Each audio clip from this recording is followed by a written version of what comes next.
जी नमस्कार, स्वागत है आप सभी का शिक्षा मित्र क्लासेस परिवार पर। मैं हूं गौतम और आज के सेशन में बेटा हम बात करने जा रहे हैं, जैसा कि आपने थंबनेल से देख लिया होगा कि बिहार एसटेट का जो कॉमर्स का सिलेबस है, ठीक है, जो कॉमर्स का हमारा सिलेबस है उससे रिलेटेड कुछ बातें करेंगे आज की क्लास में और देखेंगे क्या है हमारा सिलेबस और हमें किस तरीके से इसका प्रिपरेशन करना है और करना चाहिए। ठीक है, इससे पहले भी बेटा आपका देखिए रिसेंटली ये एग्ज़ाम जो हुआ था वो हमारा सितंबर में हुआ था और अब हम यहाँ पे बेटा सिलेबस की बात करें तो हमारे पास यहाँ पे कुल मिलाकर यहाँ पर आपके सामने 8 यूनिट्स निकल के आने वाली हैं। कितनी यूनिट्स आने वाली हैं? 8 यूनिट्स। ठीक है, तो इन 8 यूनिट्स का क्या है यहाँ पे उसके बारे में डिस्कशन करेंगे जी। तो फर्स्ट ऑफ ऑल बेटा अगर यहाँ पर देखा जाए तो आप लोग देखते हैं पहली यूनिट से बेटा हमारे पास फाइनेंशियल अकाउंटिंग की, ठीक है, और आप देखेंगे रिसेंटली हमारा बीपीएससी का एग्जाम भी हुआ, ठीक है, और बच्चे वहाँ पे अच्छा करा। तो यहाँ पे आप देखते हैं बेटा कि 15 क्वेश्चंस यहाँ पे आपके सामने निकल के आए हैं, ठीक है, फाइनेंशियल अकाउंटिंग से, यानी कि 15 मार्क्स, यानी कि टोटल पेपर जो है आपका वो 100 मार्क्स का है। कौन सा? कॉमर्स। देखो पेपर तो बड़ा 150 मार्क्स का होगा, जहां पर बात करें 100 मार्क्स का आपका स्पेसिफाइड सब्जेक्ट होता है, ठीक है। तो स्पेसिफाइड सब्जेक्ट की अगर यहाँ बात करें तो आपका 100 मार्क्स का है, जिसमें पहली यूनिट जो हमारे पास है वो फाइनेंशियल अकाउंटिंग से, और यहाँ पे कितने क्वेश्चन है हमारे पास? 15 मार्क्स। यानी कि सर जो फाइनेंशियल अकाउंटिंग है वहां से 15 मार्क्स के क्वेश्चंस आपसे पूछे जाएंगे। और जैसा कि आप फाइनेंशियल अकाउंटिंग में बेसिक्स देखते हैं तो आपके पास concept of book keeping, accounting, subsidiaries book, journal, ledger, trial balance, principle of accounting, final account of trading concern, यानी कि सोल ट्रेडर वाला जो आपका अकाउंट है, and final account of non trading concern, यानी कि सर यहाँ पर नॉन प्रॉफिट ऑर्गेनाइजेशंस की बात की गई है बेटा, एनपीओ की बात की गई है।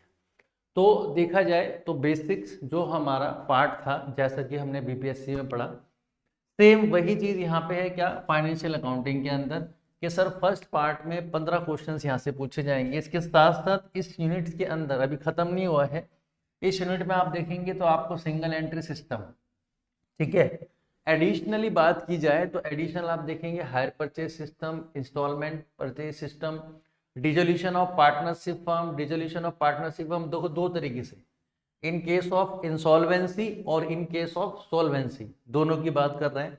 Royalty account, branch account and department account. अगर आप इस सिलेबस को सही तरीके से सही मायने में देखेंगे तो आपको समझ में आएगा कुछ ऐसा सिलेबस था हमारा यूपी पीजीटी और टीजीटी का, जहाँ पे कॉमर्स का सिलेबस था। सेम पैटर्न वही सिलेबस मुझे यहाँ पे नजर आ रहा है। क्यों सर, ऐसा क्यों? क्योंकि देखा जाए बेटा तो इसके साथ अगर सेकेंड यूनिट पे आप आओगे तो आपको ऑडिट मिल जाएगा, ठीक है, और ऑडिट भी यहाँ पे अच्छा खासा है, 10 मार्क्स लेके बैठा हुआ है, ठीक है, यानी कि 10 मार्क्स और 10 क्वेश्चंस बेटा यहाँ पे। यानी कि पिछले फाइनेंशियल अकाउंटिंग की बात की जाए तो वहां पर आपके कितने क्वेश्चंस? 15 क्वेश्चंस 15 मार्क्स के। यहाँ पर बेटा 10 क्वेश्चन 10 मार्क्स के ऑडिट के, और ऑडिट के अंदर अंकेक्षण जिसको आप बात करते हैं, classification of audit, internal check, internal audit, audit का प्रोसीजर, ऑडिट का प्रोग्राम, वाउचिंग करना, रिपोर्ट्स तैयार करना, कंपनी की ऑडिट करना, उसकी क्या क्वालिफिकेशन है, क्या डिसक्वालिफिकेशन है, यानी कि पूरा पूरा यहाँ पे आपको क्या दिया हुआ है? ऑडिट के बारे में दिया हुआ है, ठीक है। और यहाँ से भी इस पोर्शन में आपसे कितने क्वेश्चंस पूछे जाने हैं? सर 10 क्वेश्चन यहाँ से पूछे जाने हैं। तो यूनिट 1 में आपके 15, यूनिट 2 में आपके कितने बेटे? 10। नेक्स्ट है बेटा मेरे पास यूनिट 3 जिसको हम बोलते हैं बेटा बिजनेस लॉ, ठीक है। अब यहाँ पे क्या जोड़ा है बेटा आपके लिए? बिजनेस लॉ में भी 10 क्वेश्चंस हैं, ठीक है, और 10 क्वेश्चंस हैं तो ऑब्वियसली बात है 10 मार्क्स के होंगे। अब इसमें इंपॉर्टेंट चीज यहाँ पे है क्या? अब यहाँ पे अगर इंपॉर्टेंट चीज की बात करें तो वो इंपॉर्टेंट चीज यहाँ पे है कि देखो बेटा इसके अंदर कोई एक एक्ट नहीं है। एक तो आपके पास क्या है? Indian contract act 1872, sales of goods act 1930, ठीक है, पार्टनरशिप एक्ट 1932। अब यहाँ पे ध्यान रखना कि पार्टनर्स का रजिस्ट्रेशन, पार्टनरशिप डीड, ठीक है, यहाँ पे पार्टनर्स की liability, duties, types of partner, dissolution का मोड बताया गया है, किस किस तरीके से यहाँ पे डिसोल्यूशन हो सकता है, ठीक है, और कंज्यूमर प्रोटेक्शन एक्ट 1986, ठीक है, यहाँ पे इसको भी साथ में लिया गया है, ठीक है। देन इसके बाद अगर आप बात करें बेटा, तो ये यूनिट भी कितने मार्क्स की हो गई, 10 मार्क्स की हो गई सर। ठीक है जी, ये यूनिट की बेटा कितने मार्क्स की हो गई आपकी, 10 मार्क्स की हो गई। आगे बढ़ता हूँ और बात करता हूँ बेटा कॉर्पोरेट अकाउंटिंग की, मोस्ट इंपोर्टेंट पार्ट। फिर से आपके पास यहाँ पे कितना आ गया, 15 क्वेश्चन।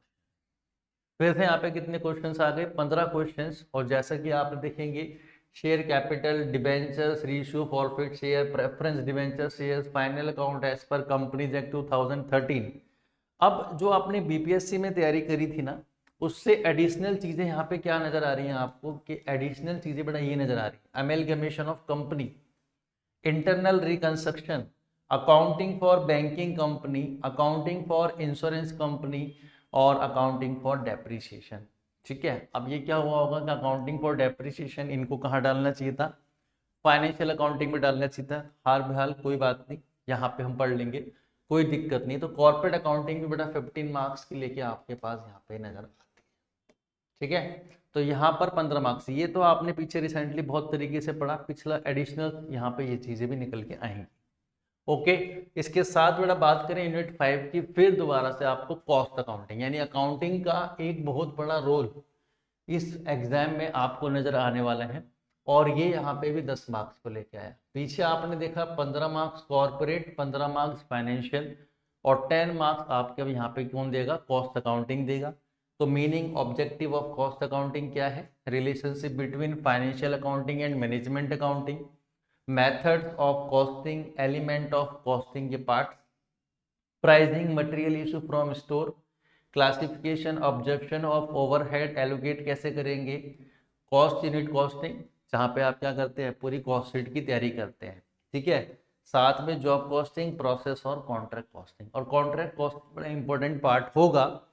ठीक है, क्योंकि कॉन्ट्रैक्ट कॉस्टिंग में आप देखेंगे कि ये एक हमारे लिए एक इम्पोर्टेंट पार्ट निकल के आता है। यहाँ से काफ़ी एग्जाम्स में क्वेश्चंस पूछे गए हैं और पूछे जाते भी हैं। ठीक है, तो कॉस्ट अकाउंटिंग से भी आपके पास यहाँ पर 10 मार्क्स की यूनिट्स आपके पास ये सम्मिलित होती है। ठीक है जी, आगे बढ़े बेटा। इसके बाद बात करें मैनेजमेंट अकाउंटिंग की।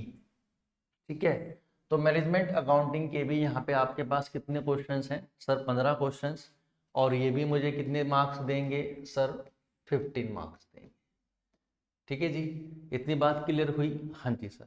अब यहाँ पे देखो बेटा, जो मेन पोर्शन मुझे नजर आता है वो ये वाला इंपॉर्टेंट पार्ट हमारे लिए क्या है बेटा, ratio analysis, comparative income statement, fund flow statement, CFS, cash flow statement. ठीक है जी, और आपका इन्वेंट्री वैल्यूएशन टेक्निक, जहाँ पे हमने बात करी थी लीफो, फीफो, इन सब की। ठीक है, LIFO, FIFO, average method, weighted average method, तो ये सभी चीजें यहाँ पे आपको दिखाई देंगी। ओके, डन है दी बात technique of management accounting, tools of financial statement. तो सर एक तो हमारे पास देखो अकाउंटिंग के कितनी यूनिट्स आपको नजर आ रही हैं, जहाँ पे देखा जाए कॉर्पोरेट अकाउंटिंग, बात की जाए बेटा फाइनेंशियल अकाउंटिंग, बात की जाए कॉस्ट अकाउंटिंग, और लास्ट वन है यहाँ पे आपके पास क्या, मैनेजमेंट अकाउंटिंग। इसके साथ साथ बेटा बात करें इनकम टैक्स। ठीक है, इनकम टैक्स देखने को मिल रहा है यहाँ पे आपके पास क्या है, 10 क्वेश्चन, यानी कि सर 10 मार्क्स। अब यहाँ पे 5 पांडव हमारे वाले काम करेंगे, कौन से, जो इनकम के हेड्स हैं, उन हेड्स को यहाँ पे ध्यान रखना है बेटा। अब देखो इसमें इंपॉर्टेंट पार्ट है वो क्या है, सुन लीजिए। जैसे कि बेटा ये तो सिंपल डायरेक्ट और इनडायरेक्ट टैक्स की बात कर रहा है, टाइप्स ऑफ टैक्स की बात करा गया, residential status and computation of tax liability. ठीक है, अंडर सेक्शन 10 की एग्जाम्पशंस, अंडर सेक्शन 80 की एग्जाम्पशंस जितनी भी हैं, 80C, 80D, 80G, 80GG, ठीक है, 80DD, जितनी भी हमारे पास डिडक्शंस हैं बेटा, C से लेके आपकी GH जितनी भी हैं वहाँ तक। ठीक है, तो वहाँ तक की डिडक्शंस आपको यहाँ से पूछी जा सकती हैं। Income under the head, head salary है, हाउस प्रॉपर्टी है। ठीक है, तो इन हेड्स की इनकम आपसे पूछी जाएगी। Briefly introduction to e filing, यानी कि जैसा कि आपने देखा कि पीछे अगर हमने कोई एग्जाम ट्राई किया हो तो ई फाइलिंग इनकम टैक्स से क्वेश्चंस पूछे जाते हैं कि किस तरीके से आप कंप्यूटर की ITR को फाइल करते हैं। ओके, आफ्टर डेट बेटा जीएसटी मोस्ट इंपॉर्टेंट पार्ट, यानी कि जो सर टैक्स है, लिखा तो इनकम टैक्स है और कहीं ना कहीं आपसे इनडायरेक्ट टैक्स भी यहाँ पे पूछ रहा है। ठीक है, जीएसटी का structure, exemption, input tax credit, किस प्रकार से आप जीएसटी में लेते हैं उसकी बातें यहाँ पे की जाने वाली हैं। ठीक है, तो यूनिट 7 भी बेटा यहाँ पे कितने मार्क्स की आपके लिए? 10 मार्क्स की। ठीक है जी, यूनिट 7 भी बेटा यहाँ पे कितने मार्क्स की आपके लिए? 10 मार्क्स की है। इसके बाद बात करें बेटा बिजनेस, मैथमेटिक्स एंड स्टैटिस्टिक्स, और ये भी एक अच्छा खासा पोर्शन, पूरे 15 मार्क्स। ठीक, यानी कि कुल मिला के जो ये एग्जाम का सिलेबस है, ठीक है, वो एक्चुअल कॉमर्स की बात यहाँ पे करता है। ठीक है, एक्चुअल कॉमर्स जो है ना बेटा, मेन चीज निकल के जो आती है बहुत बेहतरीन तरीके से, उसकी बात यहाँ पे की गई है। पूरा सिलेबस देखो, मैथमेटिक्स फॉर फाइनेंस, फाइनेंस में आपके पास इंटरेस्ट, सिंपल इंटरेस्ट, ठीक है, कंपाउंड इंटरेस्ट, एन्यूटी, ये सब चीज़ें यहाँ पे पूछी जाएंगी। ठीक है, annuity, discount, present value, simple compound interest, basic calculus, rule of differentiation of matrix theory, यानी डिफरेंशिएशन, इंटीग्रेशन, और आपकी मैट्रिक्स ऑपरेशन, बिजनेस एप्लीकेशन से पूछी जाएंगे इसकी। अब बिजनेस एप्लीकेशन में अगर बात की जाए तो बिजनेस एप्लीकेशन का मतलब होगा जहां पर आपसे marginal cost, marginal revenue, total cost, average cost, ये सभी वहां पे पूछी जाती हैं। ठीक है जी, इसके साथ भी देखो स्टैटिक्स का एक अच्छा पोर्शन यहाँ पे नजर आएगा आपको, mean, median mode, central tendency, ठीक है, collection of data, sources of data, और जो हमारे प्रीवियस एग्जाम है, ठीक है, वहां से भी एक सिलेबस आपका अच्छी तरीके से, बेहतरीन तरीके से निकल के आएगा। ठीक है, तो कुल मिला के ये जो अभी तक एग्जाम हुए हैं और हम सिलेबस की बात करें तो बहुत बढ़िया बेहतरीन तरीके से इसको तैयारी कीजिएगा। ठीक है, तो इसकी तैयारी बड़ा करेंगे हम लोग एकदम बेहतरीन तरीके से। चलिए, तो यहाँ पे ये हमारे पास बेटा कितनी हुई? 8 यूनिट हुई, और इन 8 यूनिट्स में अगर मैं बात करूँ आपसे, तो ये 8 जो यूनिट्स हैं वो देखेंगे बेटा, first, second, third, fourth, fifth, six, seven, 8, और इन 8 के 8 यूनिट्स को आप देखें तो 15 क्वेश्चंस यहाँ बेटा किसके? फाइनेंशियल अकाउंटिंग के, ऑडिट के 10, बिजनेस लॉ के 10, कॉर्पोरेट अकाउंटिंग के 15। अब देखो ये बंडल ऑफ अकाउंटिंग आपको एक अच्छा क्वेश्चन का पोर्शन दे के जा रहे हैं। ठीक है, अगर मैं ओनली अकाउंट्स की बात यहाँ पे करूँ ना, अगर ओनली अकाउंट्स की बात करें बेटा, तो देखो यहाँ पे 15, ठीक है, फाइनेंशियल के बाद 15 आपके कॉर्पोरेट अकाउंटिंग के, फिर 15 क्वेश्चंस आपके दोबारा से किसके? मैनेजमेंट अकाउंटिंग के हैं, और 10 क्वेश्चंस बेटा यहाँ पे आपको कॉस्ट अकाउंटिंग के नजर आ रहे हैं। ठीक है, आगे बात समझ, तो ये आपका लगभग 55% जो क्वेश्चंस हैं वो कहीं ना कहीं अकाउंट्स के आसपास घूमते हैं, गुजरते हैं। ठीक है, इसके अलावा आपके पास ऑडिट बचा 10 मार्क्स का, 10 मार्क्स का लॉ बचा, इधर से इनकम टैक्स, और 15 मार्क्स का मैथमेटिक्स। डन, इतनी बात समझ में आई होगी जी। चलिए, तो इसी के साथ बेटा ये था हमारा सिलेबस। तो आज के इस सेशन में इतनी ही बात करेंगे, फिर मिलूंगा आपसे नेक्स्ट सेशन में, और इस सेशन को बहुत जल्द स्टार्ट करने वाला हूँ इसी चैनल पे। ठीक है, तो मिलते रहेंगे आप, और मुलाकात होती रहेगी और बात होती रहेगी, और ये कारवां बढ़ाएंगे। ठीक है, तो bye bye all of you, have a good day, take care, जय हिंद, जय भारत। वीडियो को शेयर करना, चैनल को सब्सक्राइब करना ना भूलें। नेक्स्ट क्लास में मिलता हूँ, bye bye all of you, have a good day, take care, जय हिंद, जय भारत।